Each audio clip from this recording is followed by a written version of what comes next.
Hi, this is Diane, and I'm going to read you a Christmas story for M.E. Last Christmas was the worst and the best time of my life. I remember it like it was yesterday. It all began on December 23rd. Three of my grandchildren left home for school. In fact, it was the last day of school before their Christmas break. Hannah was 14 years old. She's a lovely young girl with a voice like an angel. She was in the Midlothian High School chorus, and in my opinion, she was the best singer in the whole school. Jacob was 12 years old, very athletic, and quite handy with carpenter's tools. He built a super cool treehouse in the backyard. Said he got the idea from watching an old movie. Well, I'm here to tell you, that smart young man built the first floor out of scrap lumber with a trap door, and it had a window on every wall. He even had a rope line leading down from one of the windows where he would hoist up food, water, and building supplies. But the best part of the treehouse was the second floor. Jacob built a little four-poster bed out of a fallen oak tree. He used several pieces of thick rope for the box springs, weaving each one in and out. He attached the rope to the bottom of the frame, and then he put his sleeping bag and pillow on top of the rope.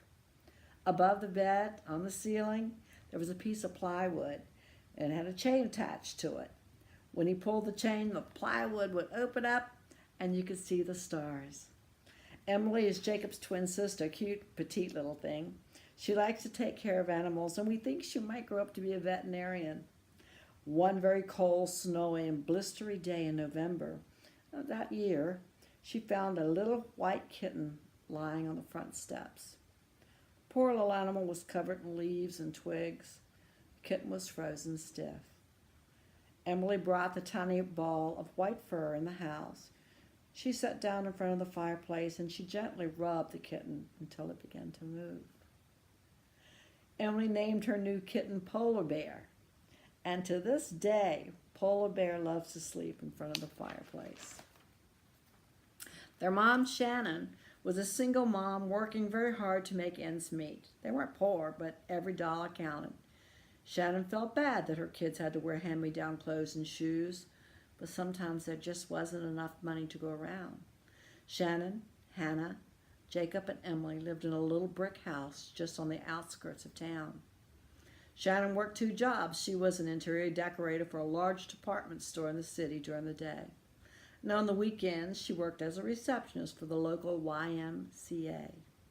She was dating a special friend, Mr. Matt with two T's. Mr. Matt is a lieutenant for the local police department. Hannah, Jacob, and Emily thought he was a pretty cool dude because he was very good in math and often helped them with their homework. In fact, they knew that if they pretended as if they didn't know how to solve the math problem, he would do it for them. He never noticed when they looked at each other and chuckled every time he did it. Also, every Saturday night, when he came over to visit their mom, he would bring them gummy bears. Anyway, back to my story. Hannah, Jacob, and Emily got up early on Wednesday morning, the 23rd of December, got dressed for school, put their lunches and their backpacks, and headed for the school bus. They got on the bus, found their seats close to each other, and sat down. Hannah said, "I'm not very excited about Christmas this year." Jacob looked down at his worn tennis shoes and said in a sad voice, "It's okay, Hannah. Let's just pretend we're having a good time. What choice do we have? It's not like Christmas will just disappear." Emily chimed in, "It's no one's fault. I'm sure if we had more money to pay Santa, he would give us the gifts we really wanted. I've asked for a new pair of boots for 2 years now. I don't think I'm ever going to get them," she sighed. "Don't be such a big baby, Emily," Jacob scowled. "Santa Fana Pooey. Christmas is just so stores can make more money." Hannah scolded Jacob. "Be nice, you goofball." "Well, you started it, Hannah," he cried. Just then the school bus stopped at school, and the three got off and started walking to the large brick school building in front of them. Emily felt something on her nose. She looked up at the sky and yelled, "It's snowing! Let's skip school and spend the whole day playing outside." "Are you crazy?" Hannah said in protest. We will definitely get busted. Not if no one knows. And I'm not telling you, Jacob said with excitement in his voice. I won't tell if you won't tell, said Emily. So off they went. They crossed over Reams Road and followed a path that led to a large group of trees, through the woods and off on a new and exciting adventure, so they thought.